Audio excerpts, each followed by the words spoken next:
والنبي عليه الصلاة والسلام صح عنه أنه قال: من ترك أنا زعيم ببيت في ربض الجنة لمن ترك المراء وإن كان محقا.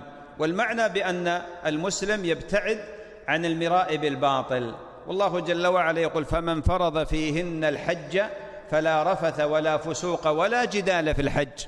والجدال في الحج المقصود به هنا المذموم، لكن الجدال لأجل الوصول إلى الحق حينما يستشكل طالب العلم أو المسلم مسألة ويناقش فيها العالم أو المفتي أو الشيخ، هذا من الجدال المحمود.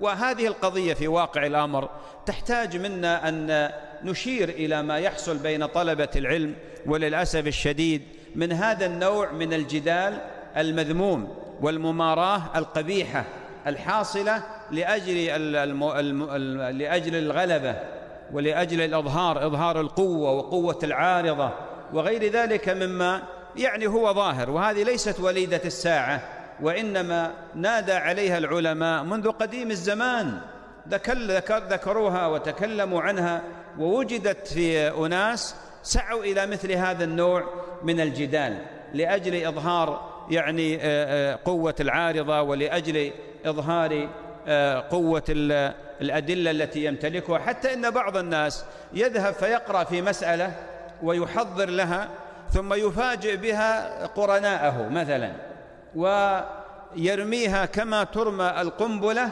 وربما احتار بعض الطلبة ولم يستحضر دليل، فيبدأ هو يستعرض قوته ويذكر ما عنده من علم ومعلومات، وهذا لا شك بأنه يقود إلى أن يتحرك عرق الحقد والحسد والكراهية في نفوس أقرانه وفي نفوس زملائه، وربما قاد ذلك إلى ملاحاة وإلى تراشق، خاصة إذا لم يكن هناك تأدب بآداب أهل الإسلام. وحقيقة موجود هذا، وللأسف خاصة ضمن بعض وسائل التواصل. وقد أدخلت من غير طلب مع مجموعة من مجموعات الواتساب، مجموعة من طلبة فيما يظهر. لما دخلت والله الذي لا إله إلا هو وجدت عجبا. دخلت إلى مجموعة أو أدخلت إلى مجموعة يتكلمون بالمسائل العلمية، لكنهم قد تجردوا من كل أدب، سب وقذف وتراشق، بل ينتقون أبشع الألفاظ من قاموس الشتائم والعياذ بالله. فوليت هاربا، قلت السلامة. هل هذا يليق بطالب العلم؟ هل هذه من صفات طالب العلم أن يكون على مثل هذا المستوى؟ الإمام الشافعي رحمة الله عليه من أقوى الناس حجة وعارضة في المسائل العلمية والعملية.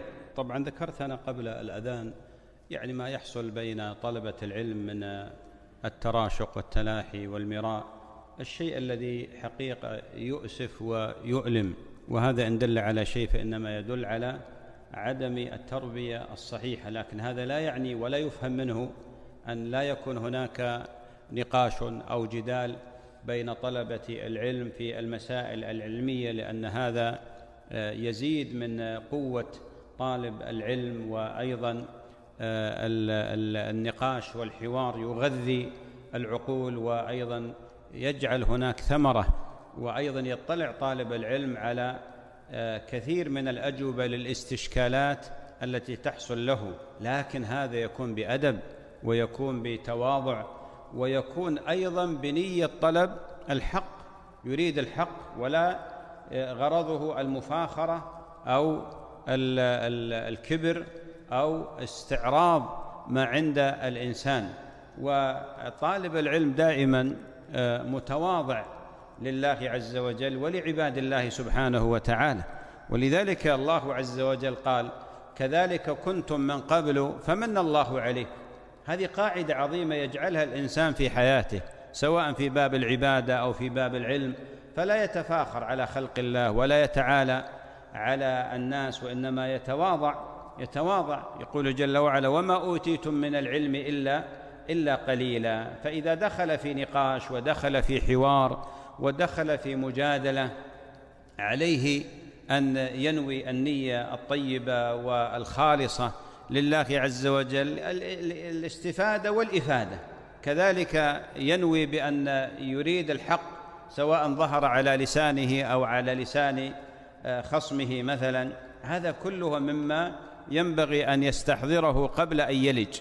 فأقول هذا الكلام حتى لا يفهم بأنني والله أقول لا يحاور طالب العلم آخر، لا، وإنما أنا أتكلم على ظاهرة، نعم أسميها ظاهرة، بين كثير من طلاب العلم من خلال بعض وسائل التواصل الاجتماعي، ويجتمعون في مجموعات ويحصل بينهم من التراشق والخلاف والشيء المؤذي في واقع الأمر. وهذا إن دل على شيء فإنما يدل على أنهم فعلا دخلوا ولم يتسلحوا بآداب طالب العلم.